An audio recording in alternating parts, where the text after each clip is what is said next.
नमस्कार, मी डॉक्टर सतीश पत्की कोल्हापूरमध्ये गेली 40 वर्ष स्त्रीरोग आणि प्रसूती तज्ज्ञ म्हणून कार्यरत आहे. कोल्हापूरच्या पहिल्या IVF बाळाचा जन्म आमच्या हॉस्पिटलमध्ये 1996 साली झालेला आहे.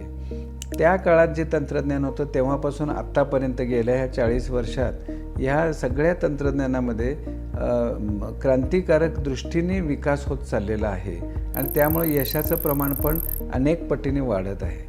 या सगळ्यामध्ये पूर्वीच्या काळात म्हणजे 90च्या दशकामध्ये जे गर्भ आम्ही प्रयोगशाळेत बनवत होतो, म्हणजे पत्नीची स्त्रीबीज आणि पतीचे शुक्रजंतू घेऊन ते गर्भ आम्ही फ्रेश ट्रान्सफर करायचो. म्हणजे तयार केल्यानंतर 3 दिवसातच त्याचं रोपण आम्ही गर्भाशयात करत असू. मात्र आता फ्रीजिंग टेक्नॉलॉजी आली आहे, त्याला व्हिट्रिफिकेशन म्हणतात. म्हणजे हे सगळे गर्भ गोठवून ठेवले जातात आणि हे गोठवलेले जे गर्भ असतात हे लिक्विड नायट्रोजनमध्ये म्हणजे -196 डिग्री टेम्परेचरला ते स्टोअर केले जातात. त्याच्यात ते अनेक वर्ष राहू शकतात आणि मग हे फ्रीज केलेले एम्ब्रिओ आपण नंतर ट्रान्सफर करू शकतो आणि त्याचं यशाच्या प्रमाणामध्ये कोणत्याही प्रकारचं उलट कमी न येता उलट यशाचं प्रमाण वाढतंय. जेव्हा आपण फ्रीजिंग एम्ब्रिओ ट्रान्सफर करतो तेव्हा यशाचं प्रमाण वाढतंय असं दिसून आलेलं आहे. आता ह्या फ्रीजिंग टेक्नॉलॉजीचा फायदा काय आहे तर कित्येक वेळेला काही जोडपी अशी असतात की IT मध्ये काम करणारी जोडपी आहेत. त्यांच्यामध्ये ते गर्भ तयार करतात, फ्रीज करून ठेवतात आणि नंतर त्यांच्या करिअरसाठी त्यांना कुठेतरी ॲब्रॉड संधी आलेली असते किंवा त्यांची कामाचे व्याप वाढलेले असतात आणि त्यांना इतक्यात प्रेग्नन्सी किंवा आई-बाबा होण्याचं इतक्यात त्यांची मानसिकता नसते. तर अशा वेळेला हे गर्भ आपण फ्रीज करून ठेवू शकतो आणि भले 2 वर्षांनी, 3 वर्षांनी, 4 वर्षांनी कधीही तुम्ही ते गर्भ ट्रान्सफर करू शकता. आता 10 वर्षापर्यंत गर्भ आपण हे अशा प्रकारचे फ्रीज करून ठेवू शकतो. कित्येक वेळेला अशाही गोष्टी घडल्यात की पिकअप आम्ही केलं, गर्भ बनवले आणि एखाद्या पेशंटचे 4 गर्भ बनलेले आहेत. तर त्या 4 गर्भांपैकी आम्ही 2 गर्भ ट्रान्सफर केले. ट्रान्सफर केल्यानंतर त्या जोडप्याला पहिलं बाळ झालं.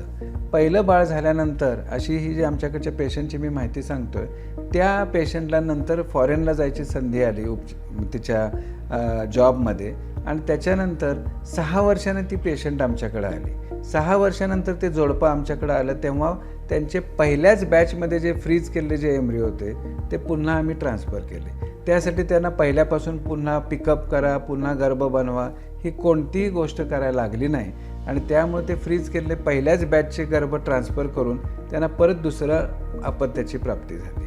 त्यामुळे एम्ब्रिओ फ्रीजिंग हे एक प्रकारचं वरदान आहे. त्यामुळं गर्भ निर्माण करणं हा एक टप्पा आणि गर्भाचं फ्रीज करून रोपण करणं हा दुसरा टप्पा.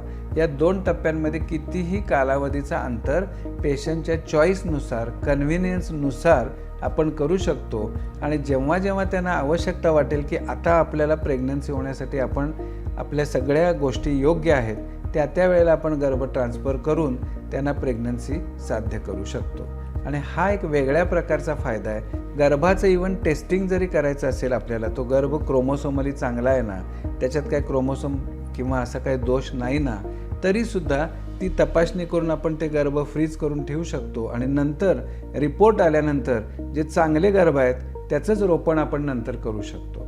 तर अशा प्रकारे ह्या व्हिट्रिफिकेशन किंवा फ्रीजिंग, गर्भांचं फ्रीजिंग करण्याचा फार मोठा फायदा आता ह्या उपचार पद्धतीमध्ये गेल्या ह्या वर्षात दिसून येत आहे. धन्यवाद.